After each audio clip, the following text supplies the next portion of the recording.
For 50 years, we have measured the future of intelligence on a single axis, capability. But capability is state-free. True memory requires a three-tier graph architecture. We need a trusted partner.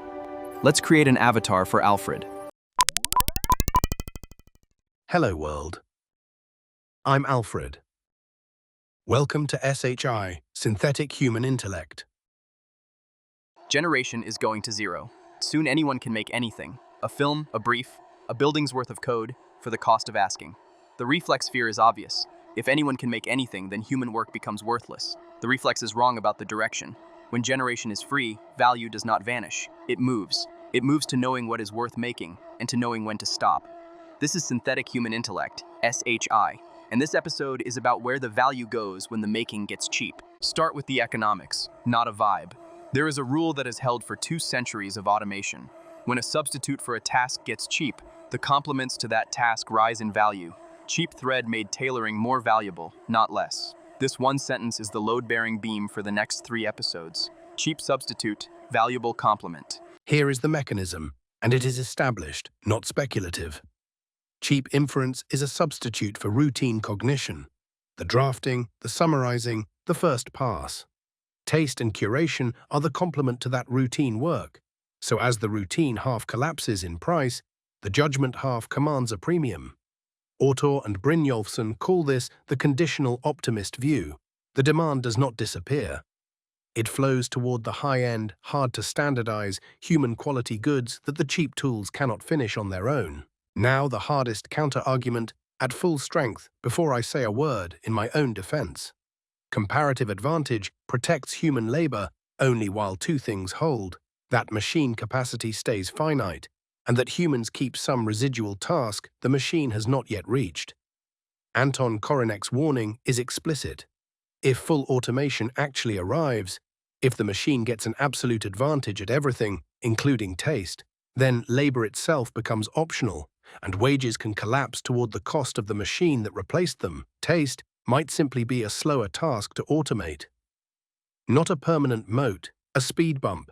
Take that seriously because it is the honest danger, and drive it home with the number, because the number is real.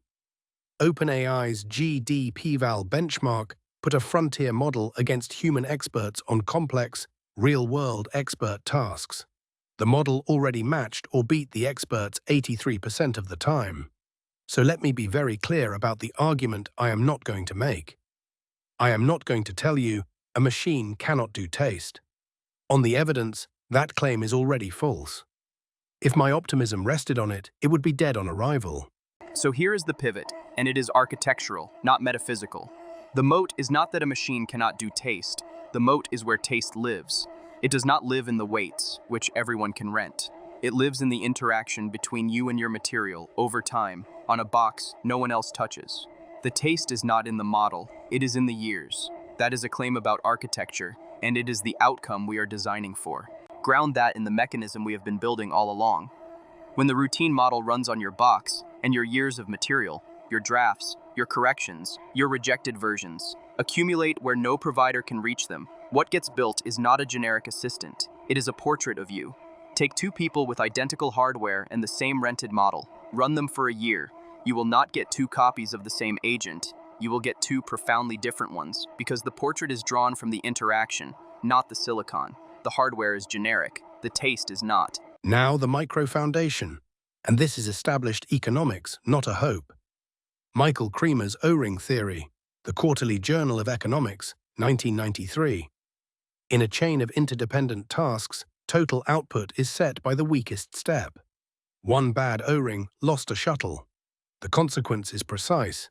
As most steps in the chain get cheap and reliable, the few remaining human judgment steps stop being a cost and become the bottleneck, and the bottleneck captures the value. The last human step in the chain earns the most, not the least. And this is not a forecast you have to take on faith. It already explains the wage data we have. O-ring matching is why high-skill workers sort together into the same firms. It is why we see convex wages, where the top of the distribution pulls away. The binding step gets paid the most. The pattern that is coming has a precedent already sitting in the numbers. Run that forward, and here is where it points. As generation cost falls to 0, the binding constraint stops being, Can it be made and becomes which thing, when and why? The willingness to decide before consensus forms. The judgment to kill a good output because it is the wrong output. Let me tag this honestly. This taste economy projection is well argued, and it is consistent with the curve. But it is where this is going, not a measured trend you can yet point to in the rear view. Make it concrete. A chef is not a recipe. An editor is not a spell checker. A designer is not a CAD program. In each case, the tool does the executable part, and the human holds the part that does not transfer. The which, the when, the why, the judgment laid down by years of attention. Hand the recipe to anyone, you still do not get the chef. An honest caveat, because the optimism has to survive its own scrutiny. Taste is not mere aesthetic preference. It is accumulated judgment, and we have no curriculum for it. No course confers it. It is laid down through years of attention and correction. So treat it as something to cultivate, deliberately, not a faculty everyone already possesses in equal measure. That is the setup for the next episode on mastery, and the awkward equity question after it. Let me restate the discipline cleanly, so no one mistakes my claim for the one I refuse to make. Taste is the durable for now moat. Durable because the portrait that holds it lives locally on your box, accumulated over time where the weights cannot reach. Not permanent, and not because humans are metaphysically special. That argument lost to GDPval back in Scene 5. The architectural claim survives Korinek. The metaphysical one does not hold the right one.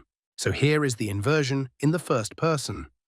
The value flows back to the human. The AI is the carrier is cheap, the carried is yours. Take the designer with 30 years of typography in her hands. When the routine half of her work collapses into the assistant, she does not get less valuable. She gets more valuable, because what is left after the cheap part falls away is precisely the taste. The machine carried the kerning, she carried the eye. If you take one line from this episode, take this one, because it is the defensible one, the one grounded in O-ring economics rather than wishful thinking. When generation is free, the bottleneck moves to judgment, and the chain pays its weakest link the most. The last human step does not capture the least value, it captures the most. But taste is not free either. It needs an engine to produce it, drive and craft, and the years that lay it down. That is the next question. Where does the quality people pay for actually come from? Next time, motivation and skill.